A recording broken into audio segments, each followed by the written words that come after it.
नमस्कार, आप देख रहे हैं न्यूज 24 एक्सप्रेस और मैं हूं आपके साथ कंचन। आइए करते हैं बुलेटिन की शुरुआत।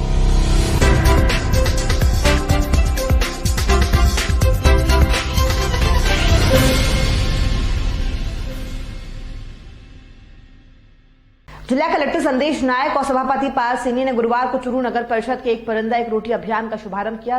इस मौके पर जिला कलेक्टर संदेश नायक ने कहा कि नगर परिषद की ओर से शुरू किया गया यह अभियान मूक पक्षियों की सुरक्षा के लिए अच्छा है। ऐसे समय में जबकि लॉकडाउन और कर्फ्यू के कारण लोग बाहर नहीं निकल रहे हैं, ऐसे में इन पक्षियों के लिए भी दाना पानी का संकट हो सकता है। सोच के साथ यह अभियान शुरू किया गया है जो निस्संदेह हमारी प्राणी मात्रा की कल्याण की सोच को सामने रखता है। उन्होंने आमजन से अपील की है कि वे अपने अपने घरों में पक्षियों के लिए दाना पानी की व्यवस्था अवश्य करें। उन्होंने कहा कि जल, जंगल और जमीन की सुरक्षा बहुत जरूरी है। प्रत्येक व्यक्ति को इस दिशा में जागरूक रहना चाहिए। अगर किन किन ऑफिसों में लगाएंगे, क्या है बताइए।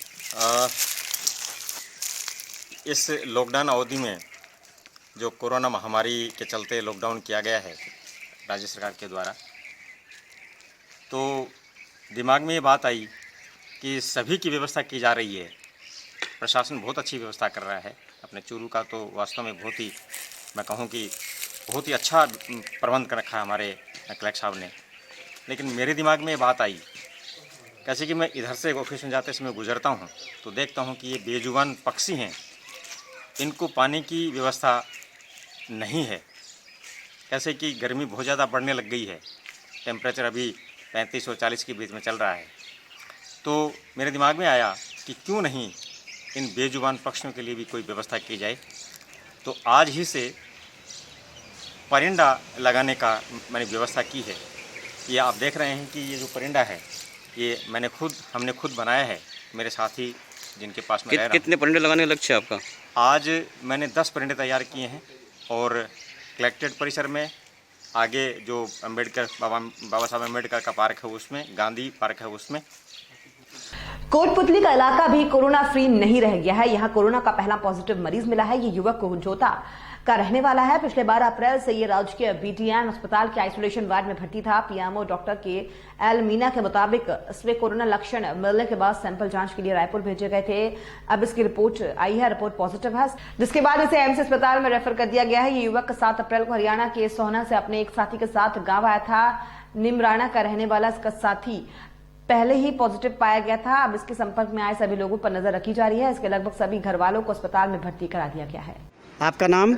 राजेंद्र प्रसाद ठाकुर। क्या कौन सी गाड़ी पर हो आप? 108 कोटपुतली। जो ये पॉजिटिव आया है कुजेता गांव से, क्या नाम है उसका? सतवीर यादव। अब किन को लेके आए हो आप? उनके परिवार वालों को और उनके संपर्क में आए, उनके परिवार वाले उनको। कितने लोग हैं? ये 4 पेशेंट तो आ गए हैं, बाकी 7-8 पेशेंट हो रहे हैं उनके रिलेटिव, जो उनको लाके उनके छोड़ने के बाद उनको लेके आए। वहाँ कितनी टीम लगी हुई है स्वास्थ्य विभाग की? वहाँ स्वास्थ्य विभाग की BCMHO सर हैं और अपने पुलिस और डॉक्टर्स हैं काफ़ी, और अपने सरून थाने के इंचार्ज साहब और भी काफ़ी टीम्स हैं, और काफ़ी अपने पुलिस वाले हैं। कम से कम 20-25 आदमियों की टीम है। गाँव को पूरे को सील कर रखा है? बिल्कुल पूरी तरह से सील कर दिया है वहाँ को। आपका नाम? मोहनलाल। मोहन जी, क्या कितने पेशेंट लेके आए हो आप? अभी फिलहाल 4 लेके आए जी, और अभी शायद 15-20 हो सकते हैं जो उनके ज्वार वगैरह डाले हैं, जो उनकी खेती की है, और ट्रैक्टर से गेहूँ वगैरह निकाले हैं, जो कूड़ा वगैरह डाला है, जो भी संपर्क में आया ना उसी को लेकर आए। तो उनको भर्ती कर दिया? हाँ। अब लगभग कितने पेशेंट होंगे टोटल? 10 पेशेंट बाकी हो, 10 बाकी हो रहे हैं अभी। 10 बाकी। अभी इनको छोड़ के वापस जाएंगे। खबर गोंडा से है, जहां कोरोना जैसी वैश्विक महामारी से लड़ने के लिए सारे देश में लॉकडाउन पार्ट 2 है, जिसके चलते 19 दिन के लिए पूरा देश में फिर से लॉकडाउन है। ऐसे दौर में प्रशासन, पुलिस और सफाई कर्मियों का दायित्व भी बड़ा है। इसी बढ़ी हुई जिम्मेदारियों के बीच पीपल तिराहे पर शहर के समाज सेवी भूपेंद्र आर्य, पवन श्रीवास्तव और आशीष मोडलवार ने सफाई कर्मियों अंग वस्त्र और पुष्प वर्षा करके सम्मानित किया। शहर के मध्य पीपल तिराहे पर कोरोना वॉरियर्स पर फूल बरसाकर उनको माला पहनाई गई। इस आपदा की घड़ी में सुरक्षा कर्मी और सफाई कर्मी लगातार समाज की सेवा के लिए सड़कों पर हैं ताकि लोग घरों में रहें और सुरक्षित रहें। ऐसे में कोरोना योद्धा हर वक्त सड़कों पर हैं।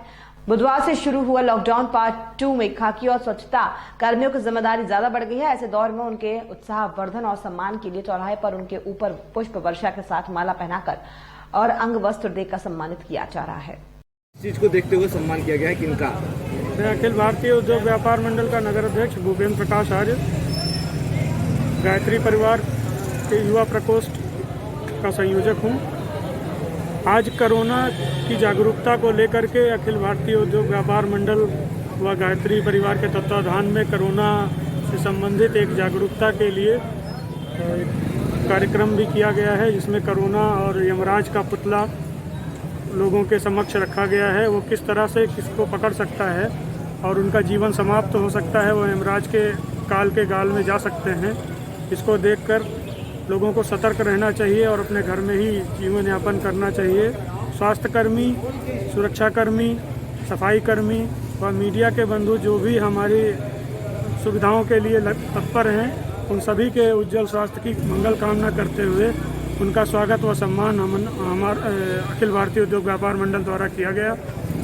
आज इस अवसर पर हम सभी को जागरूक रहकर अपने स्वास्थ्य के जीवन यापन की रक्षा करने के लिए लॉकडाउन का पूर्ण रूप से पालन करना चाहिए, यह संकल्प भी सभी ने लिया।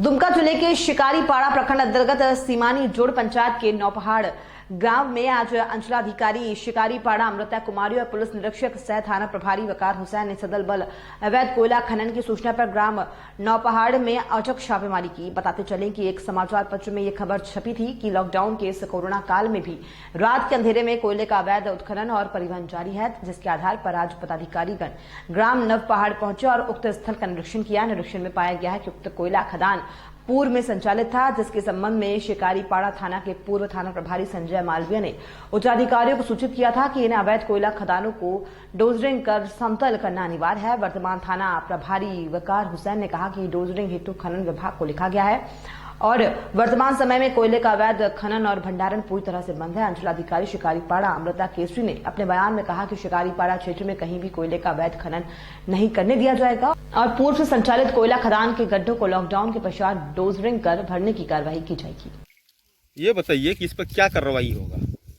अभी तो हम लोग आके यहाँ पे संयुक्त रूप से इसका निरीक्षण किए हुए हैं कि अभी हम लोगों ने देखा कि यहाँ पूर्व से ही यहाँ पे रखा हुआ है। वर्तमान में तो सामने अभी जब आए हैं तो कोई किसी प्रकार का खुदाई यहाँ पे नहीं देख रहे हैं और लेकिन इसको ये बहुत ही बड़े पैमाने पे दिख रहा है। तो हम लोग जाएंगे यहाँ पे और जिला खनन पदाधिकारी से बात करेंगे और मैम से ही बात करेंगे ताकि इसको पूरा डोजरिंग कराया जा सके और इसको पूरा लेवल में लाया जा सके। विश्वव्यापी महामारी कोरोना को हराने के लिए प्रशासन जहां हर प्रकार से मुस्तैद है, तो वहीं तारानगर के ग्रामीण क्षेत्र में युवा भी कोरोना को हराने के लिए डटे हुए हैं। ऐसा ही वाकया तारानगर के महात्मा गांव में देखने को मिला। स्वामी कृष्णगिरी महाराज द्वारा गठित युवाओं की टीम गांव में पहरा देती है और गांव के मुख्य रास्तों पर नाके लगा रखे गए हैं। जरूरी काम के अलावा किसी भी व्यक्ति को गांव में प्रवेश नहीं होने दिया जा रहा है। अगर किसी को जरूरी काम है तो ही गहनता से पूछताछ कर गांव में प्रवेश होने देते हैं। बिना काम के लोगों को ना तो गांव से बाहर जाने देते हैं और ना ही बाहर से अंदर आने देते हैं। गांव के 60 युवाओं की एक टीम बनाई हुई है जो 3 पारियों में नाके और ड्यूटी पर तैनात रहते हैं। गांव के युवाओं ने 42,000 रुपए इकट्ठे कर प्रधानमंत्री सहायता कोष में जमा भी करवाए हैं। हमारे गांव महात्मा में युवा साथियों के सहयोग से जो प्रधानमंत्री और मुख्यमंत्री के द्वारा लॉकडाउन की घोषणा कर रखी है और इस जो कोविड-19 महामारी को बचाव के लिए उसमें हमारा पूरा गांव, हमारे पूरे गांव के युवा साथी सभी लोग तन मन धन से सहयोग कर रहे हैं। इसमें हमारे गांव के युवा साथियों ने एक टीम बना रखी है। टीम बना करके 8-8 घंटों की 3 शिफ्टों में पहरा देते हैं। गांव के बाहर की तरफ बंद कर रखा है और जो ज़रूरी काम के लिए जो लोग आते हैं उनको ही एंट्री दी जाती है। उनकी अच्छी तरह से पूछताछ करके सैनिटाइज करके फिर गांव में एंट्री दी जाती है। और गांव के जो लोग बाहर कोई ज़रूरी काम के लिए जाते हैं उनको पूछताछ करके कोई ज़्यादा ज़रूरी है तभी बाहर जाने देते हैं, अन्यथा बाहर से आना और अंदर से बाहर जाना दोनों प्रतिबंधित है। सिंगरौली जिले में सरकारी नल से पानी पीने को लेकर नामजदों ने युवक को मारपीट कर गंभीर रूप से घायल कर दिया है। घटना की तहरीर बैढ़न कोतवाली थाना पुलिस को दी गई है। पुलिस ने तहरीर के आधार पर मामले की जांच शुरू की है। पूरा मामला कोतवाली थाना क्षेत्र के गोभा पुलिस चौकी अंतर्गत खटखरिया गांव का है, जहां खटखरिया निवासी घायल युवक के परिजनों ने कोतवाली थाने में पुलिस को दी तहरीर में कहा है कि गांव में मुख्य मार्ग पर लगे सरकारी नल से शाम 8 बजे पानी पीने को लेकर गांव के दबंग गुंडे रामदयाल, चतुर्गुण, लाखू और एक अन्य गुंडे सहित 4 लोगों ने मिलकर पानी पीते समय युवक को मारपीट कर गंभीर रूप से घायल कर दिया। वहीं परिजनों ने युवक को गंभीर हालत में उपचार के लिए बैढ़न जिला अस्पताल में भर्ती कराया है। फिलहाल कोतवाली पुलिस ने तहरीर के आधार पर मामले की जाँच शुरू कर दी है। क्या हुआ था, कैसे चोट लगी है? आ रहे थे हम रास्ते से जा रहे थे हम, तो वो लोग छुप के हमको इधर पीछे से वार कर दिया। उसको कुछ नहीं बोला तो कौन मारपीट किया? कितने लोग मारपीट किए हैं? 3 लोग मारा। कौन कौन? एक रामदयाल, एक सुनील, एक उसका दमान था उधर का, उसका नाम नहीं जानता। किस गांव का मामला है? काहे के लिए मारपीट? खटखरिया गाँव। काहे मारे हैं? किस चीज? वो हम आ रहे थे तो वो लोग गाली वाली देते जाते थे, माई बाप को हम कहे चाचा गाली देते हो तो जाते बोलते हो, तहाँ उतने में हमको मारने लगे। तो हम वहाँ भी एक लटे तो हम गिर गए से, तो पंच से मारने लगे। तो चिल्लाए तो लोग दौड़े तो भागने लगे। उधर से भागते भागते गया तो पता चला कि इसको भी मार दिए। उसके बाद इसको भी मारे? हाँ। क्या कुछ विवाद था? कोई विवाद नहीं था। कितने लोग घायल हुए हैं मारपीट में? अब उधर तक हम लोग नहीं जानते हैं। हम लोग तो पहले मार के हम लोग को घायल कर दिया। कितने लोग थे तुम आप लोग? हम लोग एक ही लोग हम पहले आ रहे थे उधर से, वो लोग 3 लोग थे। तो हमको मारने लगे, तो चिल्लाने लगे, हम दौड़ो हमको कोई मार रहा है, तो हम लोग भाग गए। मसरिया प्रखंड के सतकोबर गांव में बाबा दुबे थान के पास बने चापाकल खराब हो जाने के कारण ग्रामीणों को जल संकट का सामना करना पड़ रहा है। आपको बता दें कि यहां बाबा दुबे का मंदिर भी है, तो उससे पूजा अर्चना करने आने वाले लोगों को भी काफी पानी की असुविधा होती है। ग्रामीणों का कहना है कि 30 साल से ये चापाकल अनवरत पानी देता आ रहा है, पर अब लोहे का बना पाइप में लीकेज होने के कारण पानी नहीं निकलता है। पूरे गाँव में ये चापाकल पानी का अच्छा स्रोत है। ऐसे में ग्रामीणों को बहुत परेशानियों का सामना करना पड़ रहा है। ग्रामीणों ने चापाकल दुरुस्त कराने की मांग की। चापाकल जो है हम लोग का गांव का माने सबसे बड़ा पेयजल का सुविधा है, और ये 6 महीना से बंद हो जाने के कारण गांव वासी जो हैं बहुत परेशान हैं। इसमें पहले से ही लोहा का पाइप जो लगा हुआ है वही लीकेज हो गया, जिसके कारण ये चापाकल बहुत ख़राब हो गया है, और यहाँ पानी नहीं मिलने के कारण पूरा गाँव वाला परेशानी झेल रहा है। और हम लोग को यही है कि ये चापाकल जितना जल्दी क्लियर हो जाए, बढ़िया हो जाए, क्योंकि ये देव स्थल है। यहाँ पूजा पाठ के लिए भी हम लोग चापाकल का ही यूज करते हैं। यात्री वगैरह आते रहते हैं, जिसको भी पानी का सुविधा नहीं मिल पा रहा है, इसलिए हम लोग चाहते हैं कि चापाकल जल्दी से जल्दी ठीक हो जाए। और एक ही चापाकल यही है पूरा गांव में जो पेयजल का सुविधा हम लोग को उपलब्ध कर। हाँ, यहाँ से तो बहुत ज़्यादा प्रयास हुआ है। हम लोग अपना मुखिया जी को भी बताए हैं, उसके बाद ब्लॉक तक भी मुखिया जी बोले थे हम वहाँ से करवा देंगे। अभी तक तो इसका कोई निदान नहीं हो पाया है। आपका शुभ नाम? मेरा नाम दीपक कुमार झा है। सालासर धाम के लोगों के स्वास्थ्य, समृद्धि और विश्व कल्याण की भावना के लिए 7 दिवसीय महायज्ञ का आयोजन किया जा रहा है। कोरोना वायरस जैसी फैल रही भयंकर महामारी की रोकथाम को लेकर सालासर धाम स्थित होटल परमेश्वरी में महामृत्युंजय भगवान शंकर, विष्णु, बालाजी महाराज, गणेश और ब्रह्मा के नाम यज्ञ का आयोजन किया गया। जानकारी देते हुए आयोजनकर्ता लक्ष्मी नारायण पुजारी और विष्णु पुजारी ने बताया कि महायज्ञ का समापन पंडित जगदीश प्रसाद और सुनील पंडित के सानिध्य में हुआ है। महायज्ञ में विष्णु पुजारी ने धर्मपत्नी सुप्रिया देवी के संग आहुतियां दी। कार्यक्रम के प्रेरणा स्रोत लक्ष्मी नारायण पुजारी रहे। इस दौरान यज्ञ समापन पर पुजारी परिवार सहित लक्ष्मणगढ़ युवा पत्रकार संघ के अध्यक्ष, बेटा पढ़ाओ संस्कार सिखाओ अभियान के आयोजनकर्ता हरीश शर्मा भी मौजूद रहे। यज्ञ के दौरान सोशल डिस्टेंसिंग का पालन का विशेष ध्यान रखा गया। जय श्री बालाजी के बंधुओं, सबसे पहले मैं बालाजी महाराज से आप सबकी मंगल कामना और उत्तम स्वास्थ्य की कामना करता हूं। संकट की इस घड़ी में आप सब लोगों का सहयोग अभूतपूर्व है। पूरा देश आज इस संकट की घड़ी में एक होके अपने अपने कर्तव्य की पालना कर रहा है। इसी दिशा में मेरे पिता श्री लक्ष्मी नारायण जी पुजारी के सानिध्य में यज्ञ रूप में चिकित्सा पद्धति को ध्यान में लिया गया और सामाजिक तौर पर दूरी को ध्यान में रखते हुए एक कदम विश्व शांति और महामारी को खत्म करने के उद्देश्य से 7 दिवसीय महायज्ञ का आयोजन किया गया। मित्रों, मैं इसी क्रम में आप सबसे प्रधानमंत्री मोदी जी के दिशा निर्देशों की पालना करने की विनती करता हूँ। भगवान आप सबको दीर्घायु करे और संकट की इस आपदा में पूरे विश्व को संकट मुक्त करे, यही मेरी बालाजी से कामना है। जय श्री बालाजी की जय श्री राम।